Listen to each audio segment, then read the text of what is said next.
नमस्कार दोस्तों, आप सभी लोगों का स्वागत करता हूं चैनल क्रिकेट पंडित पर। तो चलिए 21 मई को खेले जाने वाले मुकाबले की टीम विन प्रेडिक्शन की बात करते हैं। तो दोस्तों ये मुकाबला राइजी पुणे सुपर जायंट और मुंबई इंडियंस के बीच खेला जाएगा। ये आईपीएल 2017 का फाइनल मुकाबला है। ये मैच हैदराबाद में खेला जाएगा और मैच रात को 8 बजे प्रसारित होगा। और दोस्तों प्रेडिक्शन देने से पहले मैं कुछ ऑनेस्टली आप लोगों से बात कहना चाहता हूं, और जो हमारे पुराने सब्सक्राइबर हैं इन द सेंस कि जो हमारे साथ शुरुआत से जुड़े हैं, मुझे ऐसा लगता है कि उनको तो मुझे ऑनेस्टली ये बात बतानी चाहिए। दोस्तों अब तक मैंने शुरुआत से जितनी प्रेडिक्शन करी है, मैंने उसमें हमेशा अपने एनालिसिस को पहला नंबर दिया है। जो मेरा खुद का टीम का एनालिसिस होता था, उसके बाद टीम स्टैट्स, उसके बाद कहीं जाके प्लेयर परफॉर्मेंस, और लास्ट में जाके जो मेरी स्ट्रॉन्ग इंट्यूशन पावर होती थी उसको देता था तवज्जो। लेकिन दोस्तों पिछले कुछ टाइम से लगातार चैनल बंद होने की वजह से मेरा दिमाग कुछ अशांत सा हो गया था, और लास्ट मैच में जो मुंबई और केकेआर का क्वालिफायर था उसमें मुझे ऐसा लगता है कि मैंने थोड़ा जल्दीबाजी में टीम प्रेडिक्ट करके आप लोगों को दे दी, और मुझे ऐसा लगता है कि मुझे ठंडे दिमाग से प्रेडिक्शन करनी चाहिए थी। और ऐसा बिल्कुल भी नहीं है कि मैंने शांत दिमाग से प्रेडिक्शन गलत नहीं दी हो। ऐसा हुआ है कि जब मैंने शुरुआत से प्रेडिक्शन दी है और वो भी गलत हुई है, लेकिन पिछले मुकाबले में मुझे अपने आप पे थोड़ा, कहने का मतलब मैं अपने आप से डिसअपॉइंट हुआ हूं कि मैंने थोड़ा बिना ठंडे दिमाग से आपको प्रेडिक्शन दे दी। और इसलिए मैं ये प्रेडिक्शन इतनी लेट ला रहा हूं क्योंकि मैं चाहता था कि मेरा दिमाग बिल्कुल शांत हो जाए और उसके बाद ही मैं कोई टीम पिक करूं। और ये भी हो सकता है कि ये प्रेडिक्शन गलत हो जाए, मैं बिल्कुल एग्री करता हूं, लेकिन फर्क इतना होगा कि मुझे खुद पे अपना ये रहेगा सेटिस्फेक्शन कि मैंने शांत दिमाग से टीम प्रेडिक्ट करी थी और मैंने सब चीजों को ध्यान से देखा था। तो दोस्तों मैंने पहले भी कहा है कि मैं जो भी आप लोगों को पहलू दिखाता हूं या जो भी चीजें टीम को एक्सप्लेन करता हूं, उसके बाद आपकी अपनी राय भी होती है, तो उसको भी कंसीडर जरूर करिए। मैं अपना पर्सपेक्टिव और पूरा एनालिसिस आपको दूंगा, उसके बाद फाइनल राय आपकी होगी। तो आप कोशिश करिएगा कि आप अपनी थॉट्स को भी जरूर ध्यान में रखिए। और मैंने एक प्रेडिक्शन में ऐसी गलती करी है मुंबई और केकेआर पिछले मैच की, और वो मैं एक्सेप्ट करता हूं। मुझे पता नहीं कितने लोग एक्सेप्ट करते होंगे, लेकिन मैं जरूर एक्सेप्ट करता हूं जो मैंने गलती करी है और जल्दीबाजी में प्रेडिक्शन आपको दे दी। तो चलिए दोस्तों मैं इस मैच की बात करता हूं। और दोस्तों हाँ प्लीज मैं आप लोगों से कहना चाहूंगा कि आप मुझसे कहते हैं कि बिल्कुल सही प्रेडिक्शन दो। दोस्तों मेरे हाथ में सिर्फ एनालिसिस करना है, और मेरे हाथ में मैच बिल्कुल भी मेरे हाथ में निर्भर नहीं करता है कि मैच ऐसे ही प्रोग्रेस होगा। मैंने हमेशा ऑनेस्टली प्रेडिक्शन दी और ऑनेस्टली ही दूंगा, और जो एक गलती मैंने पिछले मैच में करी थी वो मैंने आपके सामने रख दी है। तो प्लीज मैं अपनी तरफ से पूरी कोशिश करता हूं सही प्रेडिक्शन देने की, लेकिन मैच मेरे हाथ में नहीं होता है, तो ये बात आपको थोड़ा अंडरस्टैंड करना चाहिए। तो दोस्तों अगर मैं इस मैच की बात करूं तो आपको पता ही होगा राइजी पुणे सुपर जायंट एक ऐसी टीम है जिसने मुंबई इंडियंस को 3 बार हरा चुकी है। 2 बार शुरुआती लीग्स में और फिर एक मैच क्वालिफायर राउंड में। तो दोस्तों मैं आपसे कहना चाहता हूं कि राइजी पुणे सुपर जायंट का पड़ला भारी ही रहा है मुंबई इंडियंस पे। और इस आईपीएल सीजन में जिस टीम ने एक टीम को हराया है, उसने दूसरी बार भी उस टीम को हराया है। जैसे कि मुंबई इंडियंस ने केकेआर को मैचेस हराए थे, तो फिर मुंबई इंडियंस केकेआर को हराती चली गई इस सीजन में। कहने का मतलब जिस टीम का पड़ला भारी रहा है शुरुआत में, उसका एंड तक भी भारी रहा है मैक्सिमम टाइम। ये तो हो गया पहला पॉइंट। दूसरा पॉइंट दोस्तों, जब से प्लेऑफ इंट्रोड्यूस हुआ है तब से जिस टीम ने टॉप फिनिश किया है, मतलब कि जो पॉइंट्स टेबल में जो नंबर 1 पे लीग पे थी, उसने आज तक आईपीएल मुकाबला कभी नहीं जीता है। और जैसे कि 2011 का मुकाबला तो आरसीबी पहले नंबर पे थी पॉइंट्स टेबल पे, लेकिन वो कप नहीं जीती थी। 2012 में, 2013, 2014, 2015 इन सभी मुकाबलों में जो भी टीम टॉप स्पॉट पे थी उसने कभी भी मुकाबला नहीं जीता है। और दोस्तों 2016 की बात है, उस मुकाबले में भी जो टीम टॉप स्पॉट पे थी वो आईपीएल नहीं जीती थी। तो इस वजह से भी आरपीएस का पड़ला भारी है। अब इसको आप एक तरीके से लक फैक्टर कहिए या कोई भी फैक्टर कहिए, ऐसा रहा है स्टैट्स। अब तीसरे पॉइंट पे आ जाता हूं। जिसने भी आज तक सेकंड पे पॉइंट्स टेबल पे जो रही है टीम लीग्स मैचेस में, उसने हमेशा कप जीता है ज्यादा बार। जैसे 2011 में बता दूं, सीएसके नंबर 2 पे थी, वो कप जीती थी। 2012 में केकेआर नंबर 2 पे थी, वो कप जीती थी। 2013 में मुंबई इंडियंस दूसरे स्पॉट पे थी, वो कप जीती थी। 2014 में केकेआर दूसरे स्पॉट पे थी, वो कप जीती थी। 2015 में मुंबई इंडियंस दूसरे स्पॉट पे थी, वो कप जीती थी। बस 2016 का ऐसा मुकाबला था कि जो हैदराबाद तीसरे स्पॉट पे थी पॉइंट टेबल में, वो कप जीती थी। तो इस वजह से भी मैक्सिमम बार जिस टीम ने पॉइंट टेबल पे सेकंड फिनिश किया है, वो कप जीती है। तो इस वजह से आरपीएस का एक और बार पड़ला भारी हो चुका है दोस्तों, कप जीतने के उसमें। अब दोस्तों मैं आपको ऑनेस्टली एक बात बताता हूं, मैं इन फैक्ट्स पे इतना भरोसा नहीं करता हूं, क्योंकि जो रिकॉर्ड्स होते हैं और जो फैक्ट्स होते हैं वो बदलने के लिए ही होते हैं। जैसे कि अब तक वर्ल्ड कप का रिकॉर्ड था कि जिसने भी होस्ट करा है वो वर्ल्ड कप नहीं जीता है, लेकिन 2011 में इंडिया ने वर्ल्ड कप होस्ट करा था और जीता भी था। तो ये चीजें फैक्ट्स बदलती रहती हैं, इसकी कोई गारंटी नहीं कि इस मैच में भी ऐसा ही होगा। लेकिन आपका एक मेंटली आप स्ट्रांग रहते हो कि आपने इस टीम को ज्यादा बार हराया है, तो आप इसको एक और बार हरा सकते हो। तो आरपीएस के इरादे इसलिए बुलंद है। वही मुंबई इंडियंस के इरादे इसलिए भी थोड़े वीक रहेंगे कि उनको पता है कि इस टीम ने उन्हें 3 बार ऑलरेडी हरा चुकी है। अब दोस्तों टीम की बात कर लेता हूं पहले। मुंबई इंडियंस की टीम में प्लेयर्स तो अच्छे हैं ही, लेकिन मुझे ऐसा लगता है कहीं ना कहीं सारे बड़े बड़े शॉट्स खेलने के चक्कर में आउट हो जाते हैं और रिस्पॉन्सिबिलिटी के साथ खेलने वाले बहुत कम प्लेयर्स हैं। वहीं दोस्तों आरपीएस के टीम में कुछ बड़े खिलाड़ी ऐसे हैं जो मैच में अंतर पैदा करते हैं, और दोस्तों इसका सबसे बड़ा कारण है महेंद्र सिंह धोनी। दोस्तों उनका एक्सपीरियंस बहुत ज्यादा बड़ा है और इतना गाइडेंस देते हैं स्मिथ को कि फील्डिंग कैसे करनी है, किस बॉलर को कब जगह लानी है। आपको लगता होगा स्मिथ डिसीजन लेते हैं, लेकिन उसमें बहुत सारा हाथ महेंद्र सिंह धोनी का ही है और उनकी पिच रीडिंग एबिलिटीज एक तरफा है, मतलब कि सबसे बेहतरीन है। और वो 100% पे 100% बोलता हूं कि वो अपने बॉलर्स को गाइड करते हैं जब भी वो खेल के आते हैं कि आपको किस लेंथ पे बॉलिंग करनी है। तो इस वजह से भी आरपीएस का पड़ला भारी है मुंबई इंडियंस पे। और दोस्तों मैं आपको बता दूं, जो भी मुकाबले आरपीएस और मुंबई इंडियंस के बीच हुए हैं, आप नोटिस करिएगा वो महेंद्र सिंह धोनी की वजह से ही जीते हैं। आप पिछले मैच के कहीं के भी स्कोर कार्ड निकालिएगा, या आप जो भी मैच खेले हैं मुंबई इंडियंस ने आरपीएस के साथ, उसमें से 2 मैचेस तो ऐसे थे जिसमें महेंद्र सिंह धोनी अपने दम पे जिता के ले गए आरपीएस को। और इसका जीता जाता एग्जांपल है पिछला मुकाबला, जिसमें कि उन्होंने लास्ट के 2 ओवर में 41 रन मारे थे।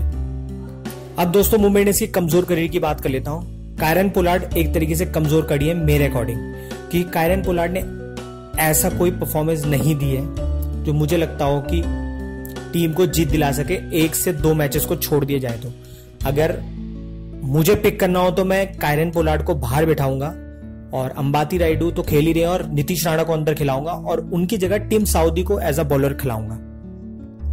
हालांकि इस मैच में कायरन पोलार्ड शायद परफॉर्म कर दे, लेकिन मुझे ऐसा लगता है कि उनकी जगह किसी और को खिलाना चाहिए। अब एक और पॉइंट दोस्तों, आरपीएस की टीम में सबसे बड़ा बैटिंग इंपैक्ट डालेंगे राहुल त्रिपाठी, क्योंकि बहुत तेज खेलते हैं और बहुत तेजी से रन स्कोर करते हैं। उनका विकेट बहुत की विकेट रहेगा इस मैच में। दूसरा दोस्तों, इस मैच का मैं आपको बता दूं, राहुल त्रिपाठी को भी आप छोड़ दीजिए, इस मैच में अगर महेंद्र सिंह धोनी का विकेट मुंबई इंडियंस निकाल देती है, चाहे वो किसी भी पोजीशन पे आए, तो समझ लो कि मुंबई ने आधी जंग जीत ली है, क्योंकि महेंद्र सिंह धोनी ही उनके बीच की बाउंड्री रहे हैं जो जीतने में मुश्किल पैदा करी है मुंबई इंडियंस को।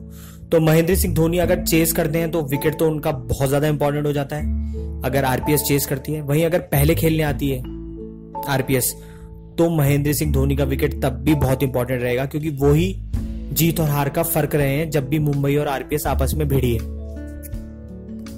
ऊपर से एक और बात, मुंबई इंडियंस को दिमाग में ध्यान में रखना होगा कि जो जयदेव उनादकट बॉलर हैं वो स्लोअर ज्यादा करते हैं, तो लास्ट के ओवर में उनको ध्यान रखना चाहिए कि उनकी 4 से 5 बॉलें स्लो ही आएंगी।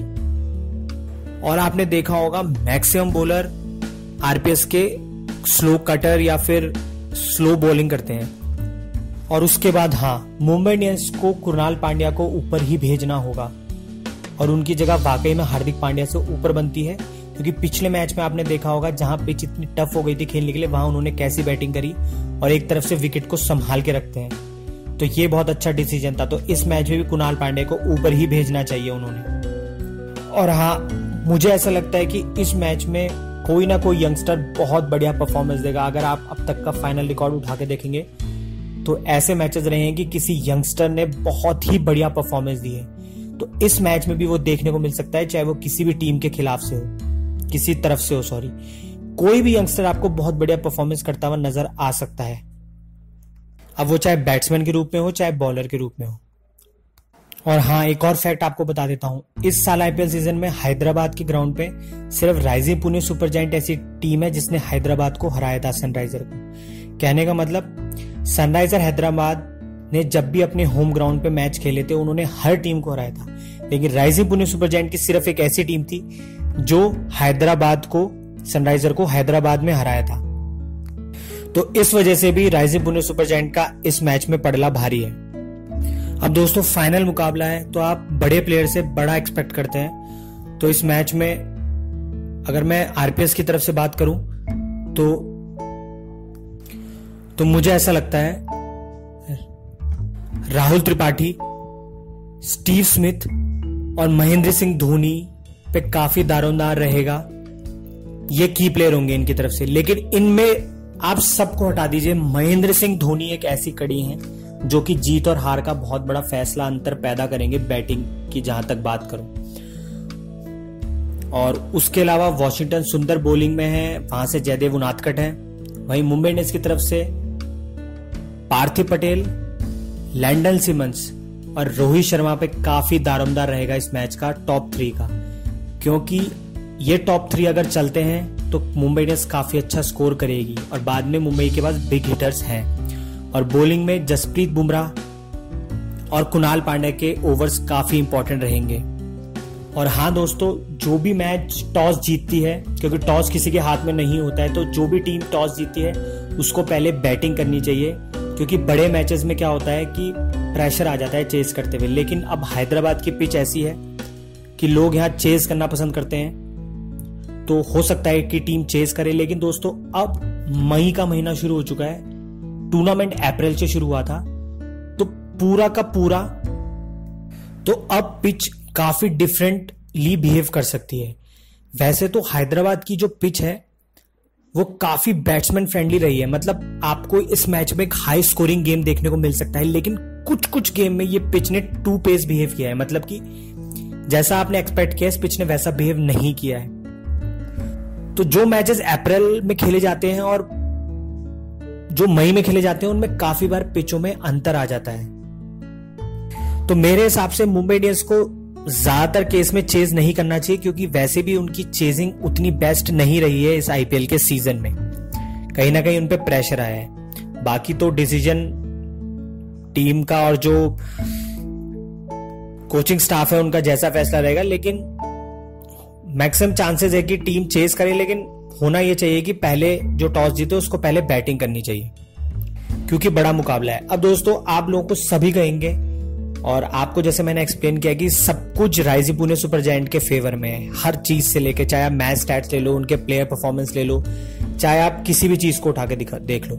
लेकिन दोस्तों अब मैं जो प्रेडिक्शन करने जा रहा हूं वो मैं अपने एनालिसिस पे करने जा रहा हूं, जो मैंने अब तक का, जो मेरा अब तक का एक्सपीरियंस रहा है। तो दोस्तों हमारी टीम क्रिकेट पंडित प्रेडिक्शन के अनुसार इस मैच को मुंबई इंडियंस ही जीतेगी। जी हाँ, इस मैच को मुंबई इंडियंस जीतेगी। और दोस्तों आपसे एक और बात कहना चाहता हूं कि मैंने प्रेडिक्शन काफी ऑनेस्टली करी है और इसी हिसाब से करी है जैसे कि मैं प्रेडिक्शन अब तक के मैचेस में करता आया हूं, बिल्कुल शांत दिमाग से। और हाँ, आपसे एक और बात कहना चाहूंगा कि आपकी राय भी बहुत ज्यादा इंपॉर्टेंट है। मैंने अपनी तरफ से चीजों को एक्सप्लेन कर दिया है और मुंबई को पिक करने के मेरे कई कारण है। उसका वन ऑफ द मोस्ट बड़ा कारण यह है कि मुंबई ने जब फाइनल मैचेस या बहुत बड़े मैचेस रहे हैं तो उनमें खास करके अच्छी परफॉर्मेंस दी है। और दोस्तों इस मैच में मुझे लैंडन सिमंस से दोस्तों बहुत ज्यादा एक्सपेक्टेशन है। मुझे नहीं पता आप में से कितने लोगों ने उनको देखा है, लेकिन मैंने लैंडल सिमर्स को जब से देखा है तब से मैंने उन्हें फाइनल मैचेस में और बड़े मैचेस में अच्छा खेलते हुए देखा है। तो इस मैच में लैंडल सिमर्स से एक बड़ी पारी देखने को मिल सकती है और वहीं रोहित शर्मा से भी बड़ी पारी देखने को मिल सकती है। लेकिन महेंद्र सिंह धोनी का विकेट मैं अभी भी कहूंगा सबसे इंपॉर्टेंट रहेगा मैच के, अगर हम पर्सपेक्टिव से देखेंगे। और एक और की पॉइंट, यंगस्टर का परफॉर्मेंस इस मैच में देखने लायक होगा, जो मुझे लगता है किसी ना किसी यंगस्टर का दिखेगा कोई परफॉर्मेंस। अब दोस्तों मैं ये भी जानता हूं कि आपको सभी लोग राइजिंग पुणे सुपर जायंट के लिए ही फेवर करेंगे और सब बोलेंगे कि राइजिंग पुणे सुपर जायंट इस मैच में जीतेगी, और उनके अपने अपने कारण है उस टीम को जिताने के लिए, और मेरा अपना कारण है मुंबई इंडियंस को जिताने के लिए। तो दोस्तों मैंने अपनी तरफ से प्रेडिक्शन दे दी है और मैंने बहुत मेहनत करके प्रेडिक्शन करी है, और मैच चाहे जैसा भी हो, लेकिन अगर ये मैच मेरे अकॉर्डिंग प्रेडिक्शन के अकॉर्डिंग गया तो मुझे बहुत खुशी होगी कि मैं आप तक सही प्रेडिक्शन ला पाया, और मुझे अब तक बहुत खुशी होगी कि मैंने इतने टफ मैच में सही तरीके से टीम को एनालाइज करके प्रिडिक्ट किया। तो दोस्तों प्रेडिक्शन सुनने के लिए धन्यवाद, सपोर्ट देने के लिए धन्यवाद, और प्लीज इस वीडियो को आप बिल्कुल भी लाइक मत करिए, बिल्कुल भी शेयर मत करिए। अगर मेरी प्रेडिक्शन सही जाती है उसके बाद ही आप इस प्रेडिक्शन को लाइक या शेयर करिएगा, ये मैं आपसे रिक्वेस्ट करता हूं। तो आपका दिन दोस्तों बहुत ही बढ़िया जाए और ये मैच आप एंजॉय करें। तो सुनने के लिए धन्यवाद।